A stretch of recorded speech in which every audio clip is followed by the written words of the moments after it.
My name is Claire Whitmore. I'm 32 years old, and until last year, I genuinely believed stability was one of my best qualities. Turns out, some people only appreciate stability when their own life starts collapsing. I had worked at Harrington Industries for 6 years as a senior procurement specialist. Procurement sounds painfully boring when you say it out loud, but it's actually one of the most important parts of the company. We controlled contracts, supplier negotiations, inventory costs, transportation agreements. We were the people responsible for whether the company saved millions or bled millions quietly behind polished quarterly reports. I was good at it. Not flashy good. Not loud good. Just reliable. The kind of employee executives trusted because I handled problems before they became disasters. Last year alone, I renegotiated a manufacturing contract that saved the company over $4 million. I didn't celebrate it publicly. I didn't brag about it during meetings. I simply did my job and moved on to the next problem. And apparently, that was my biggest flaw. 3 years earlier, I met Brandon Cole during a company networking mixer downtown. Brandon worked in marketing. He was charming in the effortless way some men are when they've spent their entire lives being naturally attractive. Tall, confident, expensive smile. He could walk into a room and somehow become the center of it without even trying. At first, he said he loved how grounded I was. "You make me feel calm," he told me once while we cooked dinner together in my apartment. I remember smiling when he said it. I thought calm was a compliment. For a while, maybe it was. But calm eventually started looking boring to someone addicted to attention. The night everything broke was Tuesday, October 17th. Seattle was cold that evening, the kind of cold that turned the city silver under streetlights. I stopped on Pine Street after work and picked up Brandon's favorite Thai food. Green curry, extra vegetables, exactly the way he liked it. I remember balancing the paper bag carefully in the elevator while texting him that I was upstairs. No response. That should have told me something. Brandon's apartment overlooked downtown Seattle, with enormous floor-to-ceiling windows that made the city look unreal at night. Everything about the place felt curated for appearances. Soft lighting, expensive furniture, minimalist decorations that somehow screamed money. When I walked in, he was sitting on the couch, staring at his phone. He barely looked up. "Hey," I said softly. "Hey." Something already felt wrong. I set the food down carefully and started unpacking containers onto plates while filling the silence myself, talking about traffic, about a difficult supplier meeting, about anything normal enough to make the tension disappear. It didn't. Brandon barely touched his food. Then, finally, he leaned back against the couch and said the 4 words that change your life before your brain can even process them. "We need to talk." I actually felt my stomach drop. Those words never arrive carrying anything good. I set my fork down slowly. "Okay," I said. "What's wrong?" He looked at me for a long moment. No sadness. No guilt. Just distance. Then he said, "I'm not attracted to you anymore, Claire." For a second, I honestly thought I misunderstood him. "What?" He exhaled impatiently, like this conversation inconvenienced him.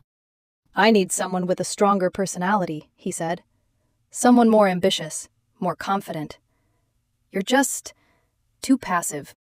Micro-commentary moment. When someone says something cruel calmly, it doesn't make the cruelty softer. It usually means they rehearsed it beforehand. I stared at him while my chest slowly tightened. "Where is this coming from?" He rubbed the back of his neck once before finally saying it. "I've been seeing someone else." There it was. The sentence every loyal person fears hearing. "My name deserves honesty," I said quietly. "Who is she?" "Vanessa Pierce." The second he said her name, everything snapped into place. Vanessa worked in business development, late 20s, beautiful, aggressive, loud in meetings, the kind of woman who walked through the office like every hallway belonged to her personally. I knew exactly who she was. "How long?" I asked. Brandon hesitated. 2 months. 2 months. Suddenly, every late-night client dinner, every ignored text, every canceled weekend made perfect sense. I thought about the supposed work conference in Portland. The nights he rolled away from me in bed. the increasing irritation in his voice whenever I talked about future plans. 2 months. You cheated on me for 2 months, I said. He winced slightly, like hearing it phrased directly made him uncomfortable. It just happened. No. Cheating never just happens. It's a series of decisions people keep making because they assume they won't face consequences. I sat there, staring at the man I had discussed marriage with. The man I once pictured raising children with. And the strangest part? I didn't feel rage immediately. I felt exhaustion. Like some quiet part of me had already known this relationship was slowly dying, long before my heart caught up. So this is it? I asked. You're leaving me for Vanessa? Yes. No hesitation. No uncertainty. Just certainty. I'm sorry, he added, though his tone sounded rehearsed. But Vanessa pushes me. She's driven. She challenges me. I need that energy in my life. I nodded slowly. My father used to say I had ice water in my veins because I rarely exploded emotionally. Growing up, I learned early that screaming never changed reality. So instead of throwing things, instead of begging, instead of humiliating myself trying to compete with another woman, I simply stood up.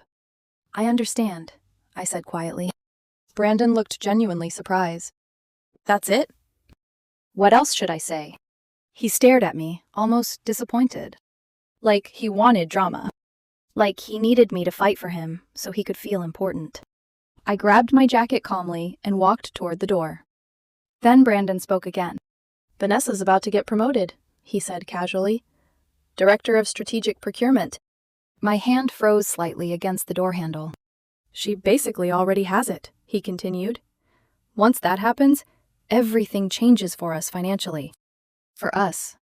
Not emotionally. Financially. There it was. The real reason he sounded so confident about his decision. He believed he was upgrading his future. I looked back at him one last time. Good for her, I said softly. Then I walked out. The next morning, my phone rang at 8:12 a.m. Ellen Vasquez, Vice President of Operations. Ellen was one of the few executives in the company everybody respected. She was sharp, direct, and impossible to manipulate with office politics. Claire, she said immediately, do you have a minute? Of course. Come to my office. When I arrived upstairs 20 minutes later, Ellen's office looked exactly like her personality. Organized, efficient, calm. She didn't waste time. We're creating a new executive role, she said. Director of Strategic Procurement. I stayed completely still. Then, she continues, Vanessa Pierce is aggressively pursuing it. She has support from several people internally. There it was. The same promotion Brandon mentioned the night before. But then, Ellen leaned forward slightly. Your numbers outperform hers significantly, she said. And frankly, your strategic work is stronger. I blinked once. You're considering me? I'm considering the best candidate. That sentence stayed with me. Not the loudest candidate. Not the most connected. The best. Ellen explained the role. Executive planning meetings, oversight of major supplier contracts, West Coast Division Authority, a salary that would completely change my life. Then she gave me the final condition. The board decides Friday, she said. Vanessa is preparing a presentation. If you want this, I need your proposal by Thursday. I thought about Brandon's smug confidence the night before. About Vanessa supposedly already having the position. About the way both of them confused charisma with competence. I'm interested, I said. Ellen nodded once. Good, she replied. Then stop playing smaller than you are. That sentence followed me for the rest of the day. For the next 2 days, I worked harder than I had in years. Not because I wanted revenge. That's the strange part people never fully understand when they hear this story later. They assume heartbreak automatically transforms into vengeance. Mine didn't. It transformed into clarity. I started arriving at the office before sunrise and leaving long after dark. Coffee became a personality trait. My apartment turned into a place I barely slept in between strategy drafts and financial models. I stopped thinking about Brandon and Vanessa as people. They became background noise. What mattered was the opportunity sitting in front of me. For years, I had quietly solved problems nobody else wanted to touch. Supply chain inefficiencies, vendor conflicts, contract leakages that cost millions annually. I understood the company better than most executives because I had spent years paying attention instead of performing importance. And for the first time in my career, I stopped minimizing that. Instead of creating a safe presentation, I built something transformative. I outlined a complete restructuring strategy for Harrington Industries' supplier network across the West Coast division. I identified nearly $12 million in projected savings over 18 months. I included vendor risk analysis, international sourcing alternatives, long-term logistics forecasting, and contingency systems leadership had ignored for years because fixing them required actual work. By Wednesday night, I was still alone in the office at nearly 11 o'clock. The cleaning crew moved quietly through the hallway while I stared at spreadsheets that had begun blurring together from exhaustion. Maria, one of the cleaners, paused at my office door. "You still here, Miss Whitmore?" I laughed softly, without looking up. "Unfortunately." She smiled warmly. "Must be important." I finally looked at her then. "It is." So she nodded once. "Well, good luck." That tiny interaction stayed with me longer than it probably should have. Because Maria saw something Brandon never did. Dedication. Purpose. Quiet ambition. Not everything meaningful arrives loudly. Thursday afternoon, I handed Ellen a professionally bound proposal nearly 40 pages thick. She started flipping through it while I sat across from her desk, trying not to overanalyze every facial expression. Halfway through, her eyebrows lifted. By the end, she leaned back slowly in her chair. "Claire," she said carefully, "this is executive-level thinking." I swallowed hard. "Thank you." "No," she corrected softly. "I mean this genuinely. This is exceptional." For the first time all week, I allowed myself to feel something close to pride. Not arrogance. Just pride. Ellen closed the document carefully. "Vanessa presents tomorrow morning at 9, she said. "You present at 10:30. I nodded. Then Friday arrived. And somehow became the longest day of my life. I barely remember the actual presentation itself because adrenaline distorted everything. I remember standing in front of the boardroom screen. I remember answering questions confidently. I remember realizing halfway through that several executives were taking unusually detailed notes. Most importantly, I remember not shrinking. That was new for me. For years, I had delivered excellent work quietly, almost apologetically, as if competence itself needed permission. But something inside me had shifted. Maybe heartbreak burns away parts of you that were never serving you properly to begin with. Friday evening came and went without any decision. No call. No email. Nothing. I spent the weekend in a strange emotional limbo. Part of me tried preparing for disappointment. Another part already sensed the answer. Saturday morning, Ellen finally called around 9. I was sitting on my couch, holding coffee that had gone cold in my hands. "Congratulations, Director Whitmore," she said immediately. I stopped breathing for a second. "The board was unanimous," she continued. "Your proposal wasn't just better. It completely reframed how they see the company's future." I sat down harder against the couch cushions. Everything suddenly felt unreal. "You earned this," Ellen added. "Not lucky. Not political. Earned." I closed my eyes. "Thank you," I whispered. Monday morning arrived cold and bright over Seattle.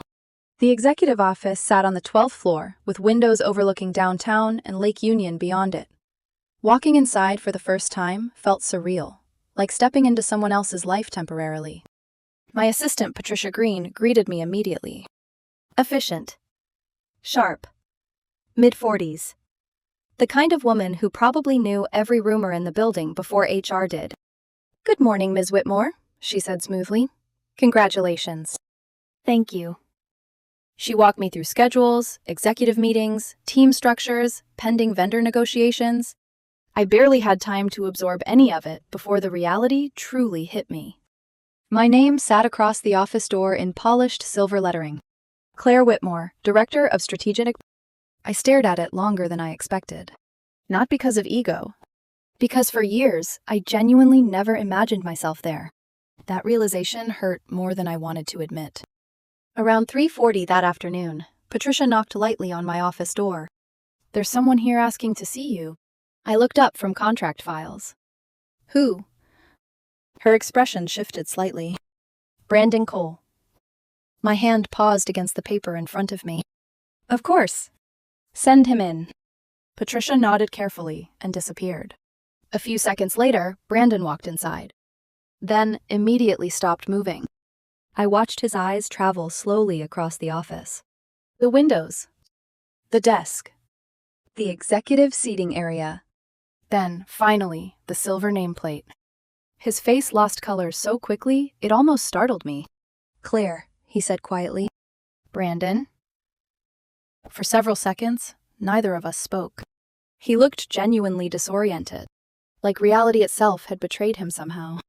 "You got the promotion," he finally said. "I did." His jaw tightened slightly. "But Vanessa said—" She was wrong. The silence afterward became painfully uncomfortable. Brandon slowly sat down across from my desk, without invitation. "She told me it was basically guaranteed," he muttered. "She said the board already wanted her." I folded my hands calmly. Apparently, they wanted someone else. He stared at me in a way I couldn't fully interpret. Shock. Confusion. Regret. Maybe all three. Then his voice softened unexpectedly. "You've changed." That almost made me laugh. No, I hadn't changed. I had simply stopped hiding parts of myself. Brandon leaned forward slightly. "Claire, maybe we moved too fast." There it was. The sentence. Not, "I miss you." Not, "I made a mistake." Just careful emotional repositioning now that his future looked different. I studied him quietly. And suddenly, something became painfully obvious. He wasn't grieving our relationship. He was grieving the version of his future he thought Vanessa would provide. Micro-commentary moment. Pay attention to what people panic over losing. That usually reveals what they loved most in the first place. "Brandon," I said calmly, "less than 3 weeks ago, you told me I wasn't enough for you." He looked down immediately. I was confused. "No," I corrected gently. "You were certain." He opened his mouth again, but before he could speak, Patricia appeared carefully at the doorway. "Miss Whitmore," she said professionally, "Vanessa Pierce is here, requesting to speak with you." The irony almost physically hurt. Brandon's head snapped toward the door. "What?" Patricia looked deeply uncomfortable. "She said it's urgent." I looked back at Brandon. Interesting timing. "Send her in." A moment later, Vanessa entered the office wearing a fitted navy dress and heels sharp enough to qualify as weapons. Unlike Brandon, she didn't look shocked. She looked furious. Then she noticed Brandon sitting across from my desk. And everything changed. Her expression cracked instantly. "What are you doing here?" she demanded. Brandon stood immediately. "Vanessa." "No," she snapped. "You said you were in meetings." The room suddenly felt electrically tense. Vanessa turned toward me, eyes burning. "You manipulated this entire process," she accused. "You used your relationship history to sabotage me." I stayed seated, calmly. The board selected the better proposal. "You think you're clever?" she hissed. "This was supposed to be my position." Before I could answer, Brandon spoke again. "Vanessa, she didn't sabotage anything." Vanessa looked at him sharply. "Excuse me?" Then Brandon made the worst possible mistake. "She told me you came here because you thought we broke up too fast." Silence. Absolute silence. Vanessa slowly turned toward me, then back toward Brandon. "You tried getting back together with her?" she whispered. Brandon immediately panicked. That's not what happened. But it was already over. I could literally see trust collapsing between them in real time. Vanessa's face twisted with humiliation. "You pathetic coward," she spat at him. Then she looked at me one final time. "This isn't over," and walked out. Brandon cursed under his breath before rushing after her. The office finally became quiet again. Patricia stood frozen near the doorway. "Should I reschedule your 4 o'clock meeting?" she asked carefully. I stared out the window for a moment. "No," I said softly. "Let's continue as planned." Because, strangely enough, I no longer wanted to participate in their chaos. At 8:47 that night, my phone exploded with messages from Brandon. "Brandon, Vanessa broke up with me. She thinks I used her. She says you manipulated everything. This entire situation is insane." Then finally, "I hope you're happy, Claire." I stared at the messages for nearly a full minute, then typed one final response. "You made your choices. So did Vanessa. So did I. Good luck, Brandon." Then I blocked his number. And for the first time in weeks, I slept peacefully. November arrived quietly after that. The drama faded from the surface of the office, but underneath, people were still talking. Harrington Industries wasn't the kind of company where scandals exploded publicly. It was worse than that. Everything spread through whispers. Elevator conversations. Break room speculation. Half-finished sentences that stopped the moment someone walked by. And unfortunately for Brandon and Vanessa, their relationship collapse had become the company's favorite unofficial storyline. I tried staying out of it completely. Not because I was pretending to be morally superior. I simply understood something they didn't. Attention is expensive. Every ounce of energy spent feeding chaos gets stolen from your future. So I focused on work. And honestly, I was good at this job. Better than I ever allowed myself to imagine. Within weeks, my department started outperforming quarterly projections. Vendor response times improved. Contract negotiation losses dropped significantly. Employees who previously looked exhausted during meetings suddenly seemed engaged because I actually listened when they spoke. That became one of the strangest parts of leadership. People flourish when they feel respected. I didn't micromanage. I didn't scream. I didn't treat authority like performance art. And somehow, that shocked people more than anything else. One afternoon, Patricia entered my office, carrying updated procurement reports. "You know the team likes you, right?" she asked casually. I looked up from my laptop. "That sounds slightly threatening." She laughed softly. "I'm serious. Morale is way up." "That's good." "No," she corrected. "That's rare." I didn't know how to respond to that. Compliments still made me uncomfortable sometimes. Years of minimizing yourself leaves strange scars behind. But little by little, I was learning not to argue with evidence. Around mid-November, Ellen called me into her office again. She stood beside the windows overlooking downtown Seattle, with her reading glasses in one hand and a folder in the other. "The board is impressed," she said immediately. "With the department results?" "With you?" I stayed quiet. Ellen smiled slightly. "They're discussing fast-tracking you toward VP consideration next year." I genuinely didn't know what to say. A year earlier, I would have convinced myself I wasn't qualified enough for that level yet. Now? I simply asked, "What would that involve?" Ellen's expression shifted approvingly. That was the moment I think she realized I had finally started seeing myself clearly. But peace never arrives cleanly after people lose access to you. Some individuals mistake boundaries for rejection. And rejection can turn dangerous when ego gets involved. 2 days later, Patricia appeared at my office door looking unusually tense. "HR wants to see you." My stomach tightened instantly. Not because I thought I'd done something wrong. Because I understood exactly how fragile reputations become when bitter people start talking. The conference room downstairs felt painfully sterile.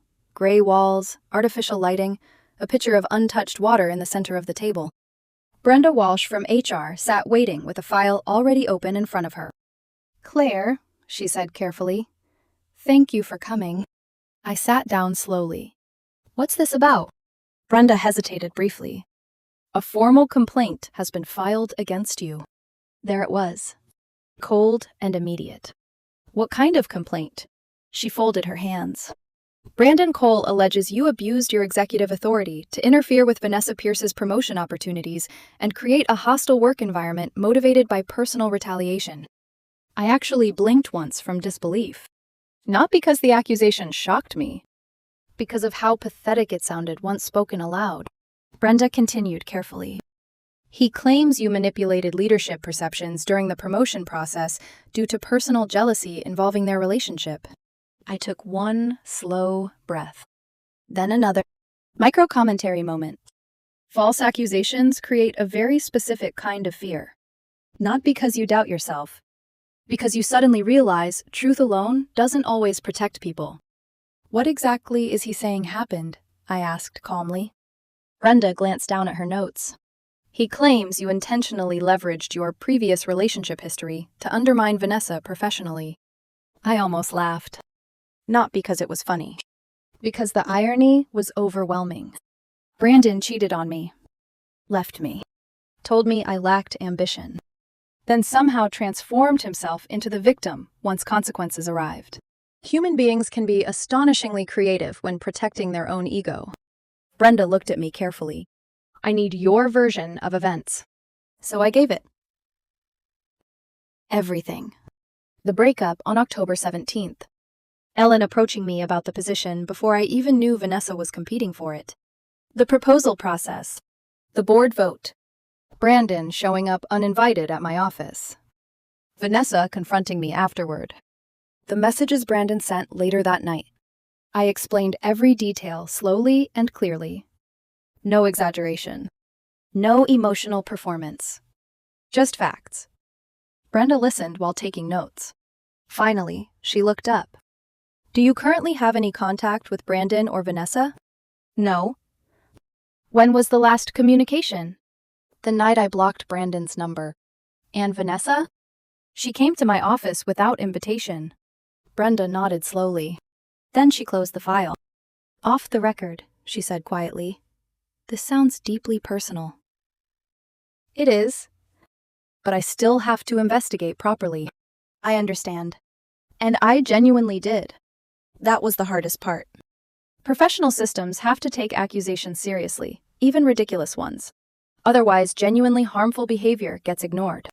Still, walking out of HR that afternoon felt awful. For the first time since the promotion, fear slipped underneath my confidence. What if enough people believed him? What if my reputation became permanently tied to office gossip instead of actual results? I hated how vulnerable that realization made me feel. That night, I barely slept. Not because I feared losing my position. Because I feared losing credibility. Women in leadership already walk through invisible minefields constantly. One emotional reaction becomes instability. One disagreement becomes hostility. One boundary becomes difficult personality. Meanwhile, men destroy conference rooms and get described as passionate. Around noon the following day, Ellen entered my office unexpectedly. She closed the door behind her quietly. I heard about HR. I exhaled slowly. That was fast. Nothing stays private long in executive circles. I looked away toward the windows. For several seconds, neither of us spoke. Then Ellen said something I'll probably remember for the rest of my life. Claire, competent women threaten insecure people simply by existing. I looked back at her. She continued calmly. Especially competent women who remain emotionally controlled. Something about hearing another successful woman say that out loud almost made me emotional. Not because it solved anything. Because it made me feel less alone. Ellen leaned lightly against the desk. The board trusts you, she said firmly. And frankly, Brandon's complaint already looks weak. That doesn't stop damage. No, she admitted quietly. But character reveals itself during pressure. People are watching how you handle this. That stayed with me afterward. People are watching. Not the accusation itself. My response to it. So, I kept working. I attended meetings. Led negotiations. Reviewed vendor contracts. Refused to spiral publicly. And eventually, the truth surfaced exactly where it always does. Inside details. Brenda returned 3 days later. This time, she looked tired, but relieved. The complaint has been dismissed. I felt tension leave my body so suddenly, it almost hurt. We interviewed Ellen, several board members, procurement leadership, Vanessa Pierce, and Brandon himself, Brenda continued. There is no evidence whatsoever supporting his claims. I nodded once, slowly. Then Brenda added something almost unbelievable. Brandon's timeline changed multiple times during questioning.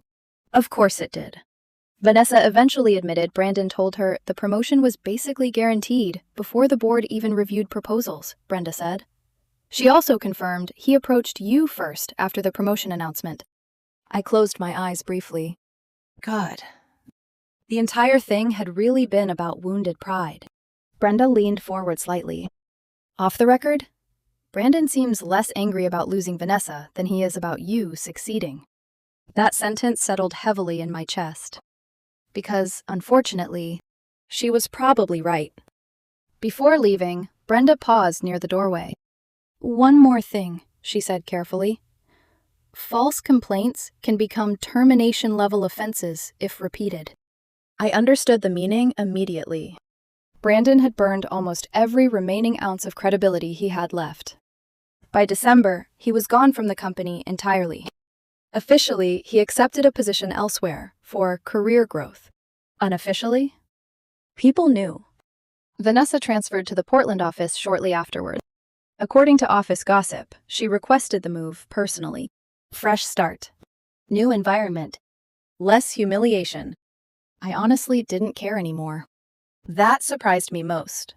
For weeks, I thought I wanted them to suffer. But once everything finally settled, I mostly felt tired, then free. One evening near Christmas, Ellen and I crossed paths in the executive parking garage. She leaned casually against her car while adjusting her coat. You know what impressed me most about you? She asked. I smiled faintly. What? You never turned this into a circus. I stayed quiet. You could have spread rumors, she continued. You could have embarrassed Brandon publicly. You could have weaponized the entire situation. I didn't want that. I know, Ellen said softly. That's why you're leadership material. I drove home afterward, thinking about those words the entire way. Because for years, I misunderstood strength completely. I thought strength meant enduring mistreatment silently. But that wasn't strength. That was fear. Real strength turned out to be something quieter. Boundaries. Self-respect. The ability to walk away without needing to destroy someone first. And slowly, I was learning that version of power fits me far better than chaos ever could. By February, my life barely resembled the version Brandon walked away from. Not because of money. Not even because of the promotions. Because internally, something fundamental had changed. For the first time in years, I stopped measuring my value through someone else's approval. That shift affected everything. Work became lighter once I stopped questioning whether I deserved to lead. My department continued outperforming expectations, and executive leadership started involving me in higher-level operational decisions far outside procurement. One Monday morning, Ellen called me upstairs again. At that point, being summoned to her office no longer terrified me, but something about her expression still made my pulse quicken slightly. She closed the folder in front of her and smiled. The board approved it. I sat down slowly. Approved what? Your promotion. I stared at her. Claire Whitmore, she said calmly. Welcome to Vice President of Strategic Operations. For a second, I genuinely couldn't process the words. Vice President. At 32. Ellen kept talking, outlining responsibilities, expanded oversight, executive reporting structures, compensation adjustments. But part of me drifted somewhere else entirely. I thought about the girl who spent years trying to appear smaller so nobody felt threatened. The woman who apologized before speaking in meetings. The girlfriend who quietly accepted emotional neglect because she thought stability meant patience. That version of me would never have imagined this life. You earned every inch of it, Ellen said firmly, almost like she sensed exactly where my mind went. And for once, I believed her. The promotion changed everything financially. My salary nearly doubled from where I started at Harrington Industries. By spring, I bought a home overlooking Lake Washington. Nothing absurdly extravagant, just beautiful in a peaceful, grounded way. Large windows. A quiet backyard. a kitchen filled with sunlight in the mornings. For the first few weeks after moving in, I kept catching myself standing in the hallway, simply absorbing the silence. Not lonely silence. Safe silence. There's a difference. One evening while unpacking books, I realized something that almost made me laugh out loud. Brandon used to say I lacked excitement.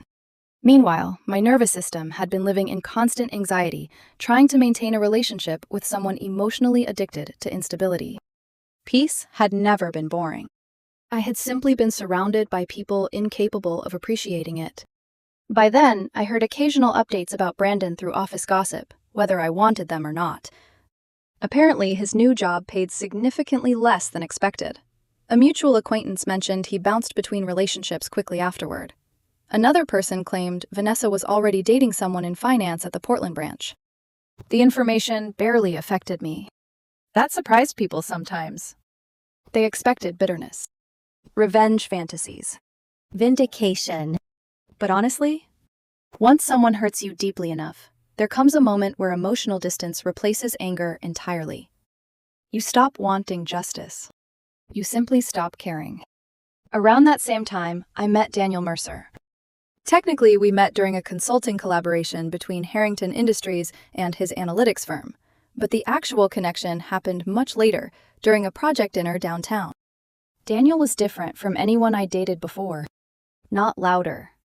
Not more dominant. Just emotionally secure in a way that felt immediately calming. He listened carefully when people spoke, asked thoughtful questions, never performed confidence theatrically. During our third conversation, he looked at me across the restaurant table and said something that caught me completely off guard. "You know what I noticed about you immediately?" I smiled cautiously. "What?" "You make people feel steady." I actually laughed. Because once upon a time, those words would have terrified me. Now they felt beautiful. Daniel noticed my reaction immediately. "What?" "Nothing," I said softly. "I just spent a long time believing steady was somehow a bad thing." He frowned slightly. "That's ridiculous." "Maybe. But people start believing strange things after enough emotional erosion." I told Daniel about Brandon surprisingly early. Not every detail. Just enough truth. The cheating. The promotion situation. The HR complaint afterward. Daniel listened quietly, without interrupting. Then finally said, "Sounds like he confused calmness with weakness." Exactly. That was exactly what happened. And maybe the saddest part? I had confused them too for a while. Months passed quietly after that. No dramatic confrontations. No emotional reunions. No desperate apology scene at my front door during the rain. Real life rarely wraps itself up like movies do. Instead, healing happened gradually. Through routines. Morning coffee in my new kitchen. Successful meetings where I no longer questioned my intelligence. Late night conversations with Daniel. Weekend walks along the water near my house. Tiny, peaceful moments that slowly rebuilt parts of me heartbreak had damaged. One evening in late summer, I ran into Ellen again in the parking garage after a board meeting. She leaned against her car while scrolling through emails on her phone. "You know," she said casually, "I've been meaning to tell you something." "What's that?" "The board talks about you constantly now." I laughed softly. "That sounds mildly terrifying." "No," she corrected. "It's respect." I stayed quiet. Ellen finally looked up from her phone. When everything happened with Brandon and Vanessa, most people expected drama. You never gave them any. I didn't see the point. "That's because you understand something most executives never learn," she said.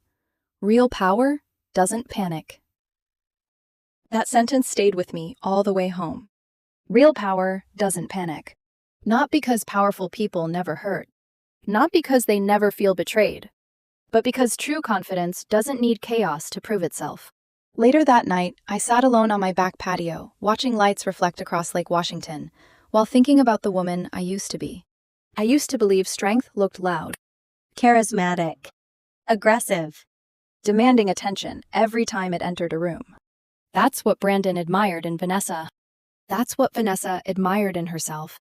But eventually, I realized something important. Loudness and strength are not the same thing. Sometimes loudness is insecurity wearing expensive clothing. Real strength is quieter. It's consistency, Discipline. integrity when nobody's watching, the ability to remain grounded while other people collapse emotionally around you. Most importantly, real strength doesn't require an audience.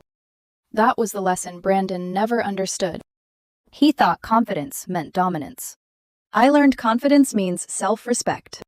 He thought taking charge meant controlling rooms. I learned taking charge means controlling yourself. Funny enough, Brandon was right about one thing all along. I had changed. Just not in the way he expected. I stopped abandoning myself to make other people comfortable. And once that happened, everything else followed naturally. Before I end this story, there are a few lessons I carried with me through all of it. Lesson 1. If someone cheats on you, don't beg them to stay. Their decision already gave you the answer you needed. Lesson 2. Character matters more than charisma. Always. Lesson 3. Calmness is not weakness. Some of the strongest people you will ever meet speak softly and move carefully. Lesson 4. Protect your reputation during emotional situations. Documentation and professionalism matter more than temporary revenge. And Lesson 5. The right person will never require you to become louder, harsher, or less authentic just to deserve love. Brandon wanted someone with a stronger personality. The truth is, I already had one. It simply didn't need to scream to be powerful. By the time he finally recognized my worth, I had already built a life too peaceful to let him back into it.